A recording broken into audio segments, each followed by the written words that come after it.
For school year 2025-2026, we are still processing, screening, and encoding more than 6,000 applicants for the different scholarship programs. Initially, Mayor Jay approved the release of scholarship assistance in November 2025 for the first semester of school year 2025-2026 for 2,500 scholars studying in ISU, Ilagan alone. Also, Mayor Jay increases the assistance to ISIP and Saints scholars to 10,000 per scholar, 5,000 to be given per semester. I would like to believe that more Ilagueño youth would likely to apply to our scholarship programs, especially that the City College of Ilagan is set to open this year and the allocation of the city government of 100 million for scholarship programs alone for 2026. Like Charles Darwin's theory of evolution, the longest institutionalized textbook program since 2001, the manpower skills training programs have evolved. Dati-rati for 6 months, MSc trainees have to go to TESDA ISAT every Saturday. Hatid sundo po sila. That's why in 2016, kasabay ng tuwing Sabadong Tech Pro program, we have initiated the Barangay-Based Skills Training, Empowering Communities for Development, or BASA ECD. We bring TESDA training to the different barangays of the city. Thank you, Yorme J. and BMJ Diaz and the City Council for the support you have given and are giving to our kabataang Ilagueños. Lagi nga pong sinasabi ni Yorme, education is the best legacy we can give to the Ilagueño youth. May God bless us all. Muli, magandang umaga po sa inyong lahat.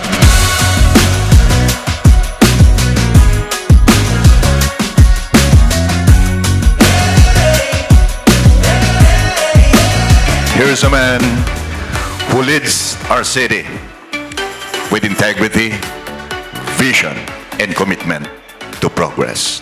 The Honorable Jose Mari Lagui Diaz, City Mayor.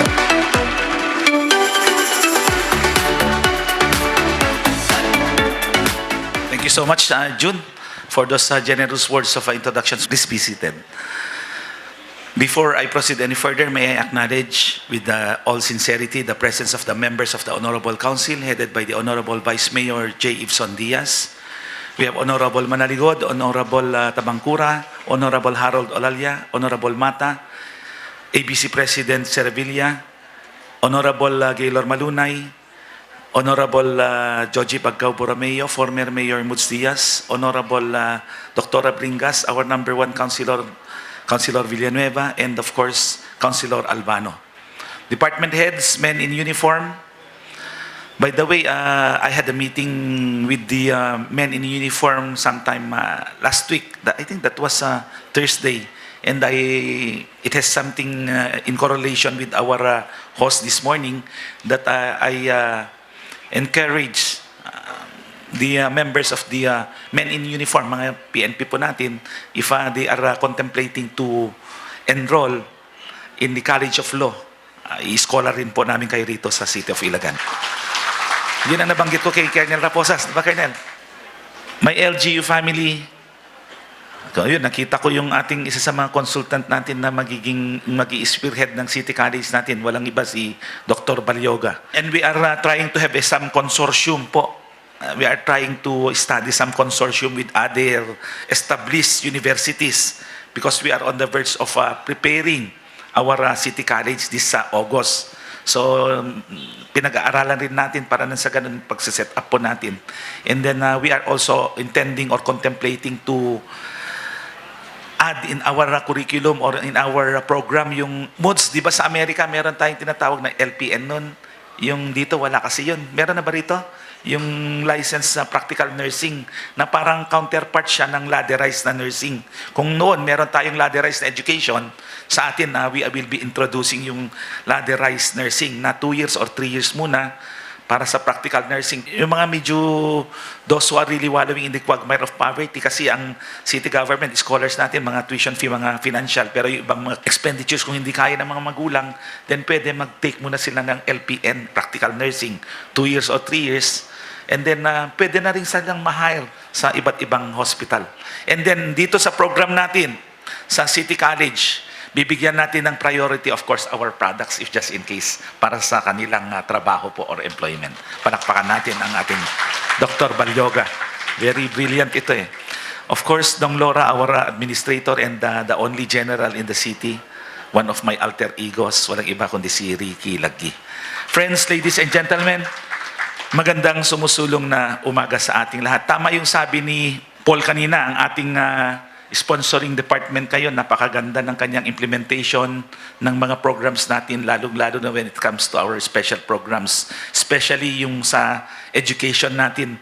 The members of the Honorable Council earmarked one of the huge part of the pie in education.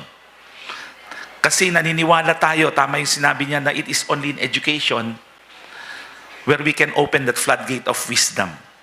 And that wisdom shall unlock the eyes and the minds of our children from the realities of life in this world. It is only in education where we can free our people from the slavery of ignorance, injustices, and poverty. Kaya nga in our direction towards a livable city by 2030, ito yung mga isa sa mga way on how we could address it in increasing the purchasing power of every Ilagueño. Kung hindi kayang pag-aralin at nahirapan pag-aralin ng ating mga mamamangi, ang ating mga estudyante, and andito coming at their succor ang members ng mga council, ang mga LGU po natin para suportahan po sila. Tama rin yung sinabi ni Paul na education is the best legacy. Ito ang pinakamagandang, dito iti pinakapintas na kayamanan nga intayo nga ipatawid dagiti anak tayo. Isang kayamanan na hindi pwedeng nakawin ni numan. Kahit saan ka magpunta, dala-dala ng ating mga anak ang kayamanang ito. Well, nitong year na to, nag-earmark ang members ng council and this humble representation ng 100 million para sa scholarship na naman po natin. Last year, 60 million lang. Pero ngayon, i-increase na natin ang tuition fee nila na dating 6,000 lang o 5,000 lang, 6,000 lang. Ano? Ngayon, ginawa nating 10,000 yung mga nag-aaral, yung mga ISIP scholars natin. Dito mga palakulti grade na kasjay, scholar 10,000 tiyaw tayo kinyada po. Meron naman tayo yung mga sa scholarship na para sa mga kumukuha ng law, saka medicine, bibigyan natin sila ng 30 hanggang 40,000. No? And then yung mga postgraduate courses natin, ganun din, tutulungan lang sila ng city government sa kanilang mga financial constraints and of course sa mga tuition fee po nila sa mga private schools. Saka yung mga ACES natin as is pa rin, bibigyan natin sila ng pinakamababa na mga 30 hanggang 40,000 na assistance financially kahit saan sila mag-aral, Lasal, Ateneo, o kahit na sa anong very reputable institutions, kahit na Ateneo, Lasal, Merinol pa ba na ngayon? Wala na yata. Miriam na ngayon, o St. Paul. Well, again, it has been wonderful that we began the year with so much pride in our hearts and much appreciation to all of you who became part of the victories of Ilagan. Reflecting of our journey in 2025, kung we try to recapitulate, we cannot help but feel an immense sense of gratitude and inspiration. This past year was not just a passage of time. It was a testament to our collective efforts, perseverance, and commitment to excellence. Nitong 2025, bunga ng ating sama-samang pagkilos, nagawa nating mahigitan ang mga accomplishments natin noong 2024. Mind you guys, every year po, nagkakaroon tayo ng increase, ng improvement dito sa siyudad ng Ilagan. Nag-umpisa tayo, halimbawa pagdating sa edukasyon na lang. When before I took up the gadgets of leadership, counselor pa lang ako, ang scholarship natin na inintroduce of this humble representation nun was just MSTEP. Sabi ni Paul kanina, na minsan hatid sundo ang ginawa namin dahil kahit na libre po ang tuition fee na binayaran ng abang lingkod noon, ng inyong abang lingkod bilang isang counselor noon, when I was still a counselor, still We offered this sa mga nagpapastol ng Kalabaw, yung mga out-of-school youth noon. Nahirapan pa rin lang sila makagraduate dahil wala nga silang pamasahe noon, wala rin silang pangkain ng lunch. So, hanggang in-expand namin, hatid sundo na, tapos pinapakain pa namin ng lunch. Hanggang nag-extend, hanggang pati mga degrees na, yung mga college, mga iba't ibang courses na bachelor's courses na ang ngayon, eto na, puro scholarship ng ating ino-offer. We have made significant advancements in various sectors, mula sa edukasyon, infrastructure, kayo na lang makapagsabi po kung saan ang infrastructure stature natin, sa health, sa investments, at tourism, good governance at financial stability. Kayo na rin ang makakapagsabi kung stable ba tayo dito sa City of Ilagan, kung naibibigay ba yung pribilehyo ng ating mahal na mga empleyado rito, kung may pagkukulang ba tayo. Bawat tagumpay natin ay hindi lamang isang achievement, but a reflection of our hard work and dedication dahil sa tutulong-tulong po natin sa ating pagkakaisa. Kapag united tayo, iisa ang ating layunin, walang hangarin o pangarap na hindi natin kayaning abutin. As we turn our gaze toward the promising horizon of 2026, we do so with an unwavering spirit filled with enthusiasm and hope. This new year offers us fresh opportunities and new challenges. And I want to assure you that we are ready to meet them head on. We understand that growth comes not without obstacles. Maraming trials po yan. Maraming hindrances. But we are well prepared to navigate these challenges together. Basta magkakasama po tayong lahat. Lalong-lalo na may LGU family.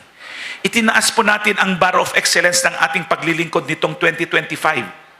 And it is our aspiration not only meet but exceed that standard this 2026. Patuloy tayong magpupunyagi at magsikhay upang muli pong isusulong ang Ilagan towards its greatest heights. Muling payabungin natin ang mayamang kaisipan natin para sa ating pagsulong ng Ilagan. As we move forward this year, we will make it more productive and to perform better, if not the best. Pansamantala, nakita niyo man kung ano ang kasalukuyan na mga aktibidades, harapin natin. Pansamantala, ituon natin ngayon ang ating focus sa Bambanti Festival. Kahapon ay binuksan na ang agritourism booth at Bambanti competition at naging sentro na naman ang ating booth kahapon dahil kompleto tayo, dahil andun po kayong lahat. Salamat sa inyong lahat sa ibinigay ninyong suporta kahapon, and we showed how united we are in extending our support to our booth and Bambanti. That was really very, very spontaneous. Very natural, pati yung pagkanta nyo ng Ilagan hymn, nakakatindig balahibo. Wala naman nagturo sa inyo, nag-coach sa inyo. Basta na lang kayo kumanta. Simula mo lang po yan. And I hope you will again be present during the pre-judging and final judging para ipakita natin muli how united our desire to win. Today, there will be the presentation of Queen Isabella candidate and our festival king and queen.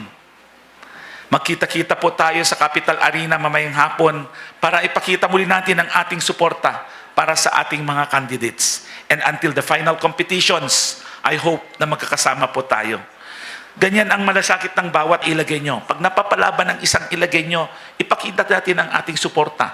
Pag kayo naman ang napalaban, andyan yun rin, asahan nyo ang suporta ng bawat isang ilagay nyo.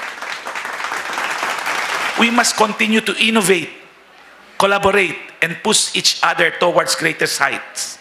Let us embrace a mindset of continuous improvement where we challenge ourselves to be better, to do better, and to dream bigger for our beloved city of Ilagan. Together, let us commit to working hand in hand, fostering a spirit of unity, and ensuring that Ilagan remains a vibrant and thriving community for all its citizens. Thank you, and here's an exceptional year ahead in 2026. May it be filled with success, joy, and fulfillment for the city of Ilagan. Again, to God be all the glory.